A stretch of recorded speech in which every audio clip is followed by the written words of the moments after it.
తిరుపతి జిల్లా నాయుడుపేట మున్సిపాలిటీ పరిధిలోని భరత్ నగర్లో ఉన్న యష్ ధన్య అపార్ట్మెంట్లో స్టీల్ ఫ్లోర్లో అనధికారికంగా చేపట్టిన నిర్మాణంపై ఫ్లాట్ యజమానులు పీజీఆర్ఎస్ ద్వారా ఫిర్యాదు చేశారు.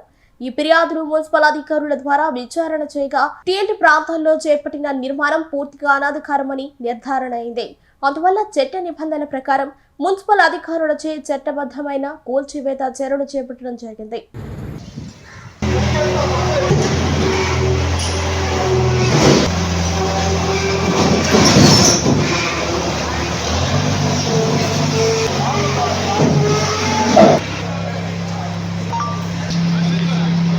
ధన్య అపార్ట్మెంట్ సంబంధించినటువంటి కింద పార్కింగ్ ప్లేస్ ఏదైతే ఉందో దాన్ని పూర్తిగా క్లోజ్ చేసి కమర్షియల్గా యూజ్ చేయడానికి చేస్తున్నారు. అందులో ఏదైతే ఈ అపార్ట్మెంట్స్లో ఉన్నటువంటి వాళ్ళు కానీ ఆ చుట్టుపక్కల ఉన్నటువంటి వాళ్ళందరూ కూడా పీజీఆర్లో కంప్లైంట్ చేస్తున్నారు కలెక్టర్ గారికి. ఈ పీజీఆర్లో కంప్లైంట్ చేసిన తర్వాత మేము వీళ్ళకి నోటీసులు ఇచ్చాం. అది ఏదైతే మీరు ప్లాన్కి వ్యతిరేకంగా కట్టినటువంటిది ఉందో దాన్ని వెంటనే డిమాలిష్ చేయమని వాళ్ళకి తెలియపరిచాము.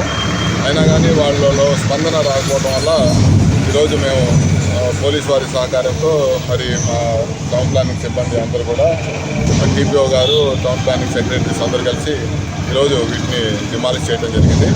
అదేవిధంగా రాష్ట్ర ప్రభుత్వము ఈ ఎల్ఆర్ఎస్ కానీ బీపీఎస్ కానీ మంచి అవకాశం ఇస్తున్నారు.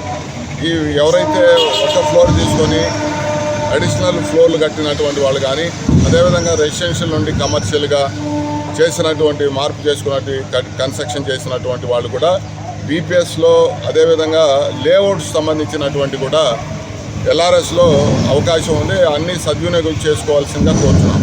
మరి ఈ విధంగా ఎవరైతే అనధికారంగా కన్స్ట్రక్షన్ చేసినటువంటి వాటన్నిటి మీద కూడా మేము ఆల్రెడీ నోటీసులు ఇచ్చున్నాము. వాటిని కూడా మేము త్వరలో చర్యలు తీసుకోబోతున్నాము. ఇది ఎవరైతే వాళ్ళకి బీపీఎస్ మంచి అవకాశం ఉంది, లేని పక్షంలో ఈ విధమైనటువంటి పరిస్థితి అందరూ కూడా ఏదైతే ఉన్నారో వాళ్ళకు కూడా కల్పించే పరిస్థితి ఉంటుంది. దయచేసి అందరూ కూడా ప్రభుత్వం ఇచ్చినటువంటి అవకాశాన్ని సద్వినియోగం చేసుకోవాల్సిందిగా కోరుచున్నాము.